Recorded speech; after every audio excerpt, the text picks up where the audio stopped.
Rəsulzadə Azərbaycan dövlətini quranlardan biridir. Rəsulzadə Azərbaycan dövlətinə ad verən insanlardan biridir. Və bizim dövlətimizin, bizim ölkəmizin adını verən insanın adını bugün ölkədə az qala yasaqlayırlar. Və burada Elkin Qədirlinin bir cümləsi mənim yadıma düşür. 2017-ci ildə səhv etmirəmsə demişdim.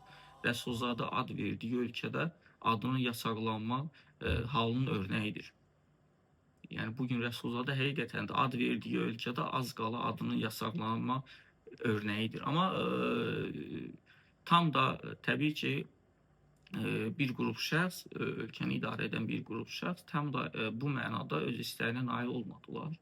Mən düşünmürəm ki, nə vaxtsa nail olacaqlar. Çünki Rəsulzadə obrazı, həqiqətən də Rəsulzadə adı çəkisi o qədər ağırdır ki, onu tam olaraq silə bilməzlər. Nə Azərbaycan tarixindən, nə Azərbaycan insanlarının beynindən, nə də ki, bizim gənclərimizin, bizim